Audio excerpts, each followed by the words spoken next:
ఎందుకు ఈ మాట చెప్తా ఉన్నాను అని అంటే, ఒకసారి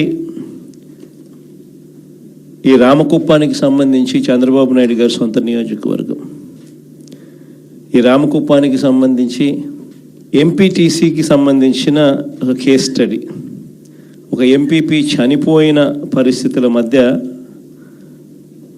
ఎన్నికలు జరుగుతూ ఉన్నాయి. 16కు సంబంధించిన ఎంపీటీసీలు వైఎస్ఆర్సీపీకి సంబంధించిన వాళ్ళే గెలిచారు. మరి ఇలాంటి చోట ఎందుకు చంద్రబాబు అనే వ్యక్తి పోటీ పెడతా ఉన్నాడు? గెలవడం అన్నదానికి మీనింగ్ ఎక్కడుంది? గెలవలేము అన్న సంగతి తెలుసు. గెలిచిన వాళ్ళందరూ కూడా, ఇక్కడ నుంచి గెలిచిన వాళ్ళందరూ కూడా వైఎస్ఆర్సీపీ టికెట్ మీద, ఆ బీఫామ్ మీద గెలిచిన వాళ్ళు. మళ్ళీ ఇలాంటి చోట 6 మందిని ఇక్కడి నుంచి లాక్కునే కార్యక్రమం చంద్రబాబు నాయుడు గారి దగ్గరుండి చేశారు. తర్వాత వైఎస్ఆర్సీపీ ఎంపీటీసీలు ప్రయాణం చేస్తూ ఉన్న, మిగిలిన ఎంపీటీసీలు ప్రయాణం చేస్తూ ఉన్న వాహనాన్ని దగ్గరుండి పోలీసుల చేత అడ్డుకున్నారు. హైకోర్టు ఆదేశాలతో భద్రత కల్పించాల్సిన పోలీసులు సాక్షాత్తుగా దగ్గరుండి చంద్రబాబు నాయుడు గారికి వాచ్మెన్ లాగా తయారయ్యారు. చివరికి కోరం లేకపోయినా కూడా 6 మంది సభ్యులు మాత్రమే చంద్రబాబు నాయుడు గారి ప్రలోభాలకు లొంగి అటువైపున వెళ్ళిన పరిస్థితుల మధ్య కూడా ఏకంగా డిక్లేర్ చేసుకున్నారు అధికారుల చేత. ఇలాంటి రాజకీయ వ్యవస్థతో మనం పోటీ చేస్తూ ఉన్నాం. సత్యసాయి జిల్లా పెనుగొండ నియోజకవర్గం రొద్దం మండలం, ఇక్కడ కూడా పరిస్థితి చూస్తే ఎలా ఉంది అని అంటే, ఏకంగా 15 ఎంపీటీసీలకు 15 ఎంపీటీసీలు వైఎస్ఆర్సీపీనే గెలిచింది. మళ్ళీ ఇక్కడ పోటీ పెట్టే పరిస్థితి మామూలుగా ఎవరు చేయకూడదు. ఇక్కడ కూడా ఎంపీపీ చనిపోయిన పరిస్థితుల మధ్య ఇక్కడ ఎంపీపీని ఎన్నుకునే ఉప ఎన్నిక జరుగుతూ ఉంది. ఇక్కడ కూడా తారుమారు చేయడానికి చాలా కష్టపడ్డాడు. దగ్గరుండి చంద్రబాబు నాయుడు గారే తన కుప్పంలో ఇలాంటి దిక్కుమాలిన రాజకీయాలు తానే చేస్తూ రాష్ట్రంలో ఉన్న అన్ని ప్రాంతాలకు కూడా ఇదే మాదిరిగా మీరు కూడా రాజకీయాలు చేయండి అని చెప్పి తానే దిక్సూచిగా నిలుస్తూ తానే ఇలాంటి చెడిపోయిన రాజకీయాలను ప్రేరేపిస్తూ ఉన్నాడు. సత్యసాయి జిల్లా మడకశిర మున్సిపాలిటీ 20 మంది ఇక్కడ నుంచి కౌన్సిలర్లు, వైఎస్ఆర్సీపీకి సంబంధించి 15 మంది గెలిచారు. చంద్రబాబు నాయుడు గారికి సంబంధించి 5 మంది మాత్రమే గెలిచారు. పాపం ఎస్సీ కాన్స్టిట్యున్సీ లక్కప్ప లాంటి పాపం ఒక చిన్న కార్యకర్త అక్కడ నుంచి మన పార్టీ తరఫున ఎమ్మెల్యేగా నేను, ఎస్సీ కాన్స్టిట్యున్సీ ఇలాంటి చోట కూడా ప్రలోభాలు పెట్టి ఆ కౌన్సిలర్లను లాగాలి అని చెప్పి విశ్వ ప్రయత్నం చేస్తూ ఉన్నాడు అని అంటే, రాష్ట్ర చరిత్రలో ఎవడు ఉండడు ముఖ్యమంత్రి స్థానంలో. అయినా కూడా ఆ 15 మందిలో కూడా చాలామంది గట్టిగా నిలబడిన పరిస్థితులు, కొంతమందిని మాత్రం ప్రలోభాలకు అటువైపున వెళ్ళిన పరిస్థితుల మధ్య చూస్తూ ఉన్నాం. అన్నమయ్య జిల్లా రాజంపేట ఈ మున్సిపాలిటీ అయితే 29 మంది కౌన్సిలర్లకు గాను 24 కౌన్సిలర్లు వైఎస్ఆర్సీపీ టికెట్ మీద గెలిచిన వాళ్ళు. మరి 29లో 24 మంది వైఎస్ఆర్సీపీ టికెట్ మీద గెలిచిన పరిస్థితులు ఉన్నప్పుడు, తెలుగుదేశం పార్టీకి సంబంధించి కేవలం 4 మాత్రమే గెలిచిన పరిస్థితులు రాజంపేటలో ఉన్నప్పుడు ఒకడు ఇండిపెండెంట్గా గెలిచారు. మరి సంఖ్యాబలం లేనప్పుడు ఇక్కడ చంద్రబాబు నాయుడు గారు ఎందుకు ఇలాంటి హేయమైన రాజకీయాలను ప్రేరేపిస్తున్నాడో ఎవరికీ తెలియదు.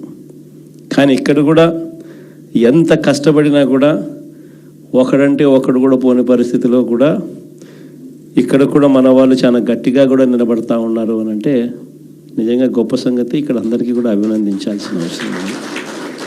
ఎందుకు ఈ విషయాలన్నీ చెప్తా ఉన్నానంటే, నాయకుడు అనేవాడు ఎలా ఉండాలి అనేదానికి నిదర్శనం.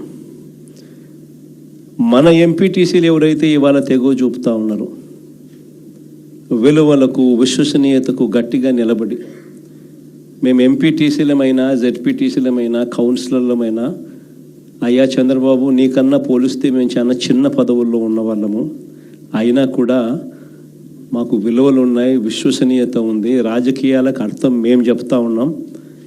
నిన్ను చూస్తే రాజకీయాలే సిగ్గుతో తలంచుకోవాల్సిన పరిస్థితిలో ఉన్నాయి. నువ్వు ముఖ్యమంత్రి స్థానంలో కూర్చున్నావు, తల దించుకో అయ్యా చంద్రబాబు అని చెప్పి ఇక్కడి నుంచి మన వాళ్ళు సంకేతం ఇస్తా ఉన్నారు చంద్రబాబు నాయుడు గారు. ఎన్ని కష్టాలున్నా కూడా చిక్కటి చిరునవ్వుతోనే ఉన్నాం. చిక్కటి చిరునవ్వుతోనే ప్రజలకు చెప్పిన ప్రకారం మేనిఫెస్టోలో ఏదైతే మాట చెప్పామో ఆ చెప్పిన ప్రతి మాట, కోవిడ్ లాంటి కష్టాలున్నా కూడా మీ జగన్ ఏ రోజు కూడా బటన్ నొక్కడంలో ఏ రోజు కూడా వెనకడుగు వేయలేదు. నేను ఒకటి చెప్తా ఉన్నా. ఈరోజు కార్యకర్తలు పడుతూ ఉన్న బాధలు నా కళ్ళతో నేను చూస్తూ ఉన్నా. కేవలం వైఎస్ఆర్ కాంగ్రెస్ పార్టీని ప్రేమించినందుకు, కేవలం జగన్ను సొంత కుటుంబ సభ్యుడిగా ఆప్యాయంగా ఆదరించినందుకు ఈరోజు వైఎస్ఆర్సీపీ కార్యకర్తలకు ఏదైతే ఇబ్బందులు పడుతూ ఉన్నారో ఆ బాధలు, ఆ కష్టాలు స్వయంగా నేను చూశా కాబట్టి ఈరోజు చెప్తా ఉన్నా. ఇక నెక్స్ట్ వచ్చే జగన్ 2.0లో మాత్రం పరిస్థితి ఉండదు అని చెప్తాను. మొట్టమొదటి పీఠం కార్యకర్తకే వేస్తా, ఈ మాత్రం ఖచ్చితంగా చెప్తా ఉన్నా.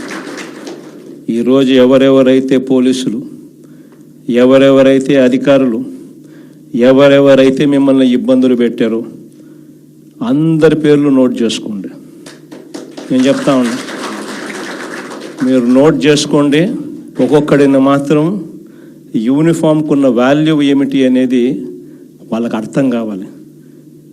యూనిఫామ్ అంటే ప్రజలకు మేలు చేయడం కోసం యూనిఫామ్, అంతేగాని అధికారంలో ఉన్న వాళ్ళ కోసం సలాములు కొడుతూ గులాంగిరి చేస్తూ ఇటువంటి చిత్రహింసలు పెట్టే కార్యక్రమం ఈరోజు అయితే ఏదైతే జరుగుతూ ఉందో దీనికి తెర పడాలి అని అంటే ఏదైతే నువ్వు విత్తినావో అది ఎలా పండుతుంది అనేది నీకు తెలిస్తేనే ఇంకొకసారి నువ్వు ఆ ఇత్తనం ఎత్తడానికి నువ్వు భయపడే పరిస్థితిలోకి నువ్వు వచ్చినప్పుడే ఇది జరుగుతుంది.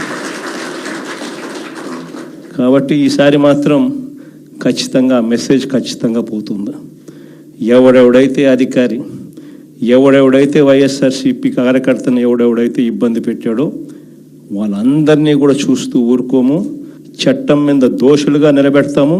ఒకవేళ వాళ్ళు రిటైర్ అయిపోయి వెళ్ళిపోయినా, లేకపోతే వాళ్ళు దేశం విడిచిపెట్టిపోయినా కూడా ఎవరిని వదిలిపెట్టం. సప్త సముద్రాల అవతలున్నా కూడా అందరినీ కూడా పిలిపించే కార్యక్రమం చేస్తాం. పిలిపించిన తర్వాత సినిమా మామూలుగా ఉండదు. సినిమా మాత్రం అదో లెవెల్లో ఉంటుంది. సినిమా మాత్రం చిత్తూరు జిల్లా కుప్పం నియోజకవర్గం నుంచి రామకుప్పం మండలానికి చెందిన ఎంపీటీసీలు, సత్యసాయి జిల్లా పెనుగొండ నియోజకవర్గం నుంచి రొద్దం మండలానికి చెందిన ఎంపీటీసీలు,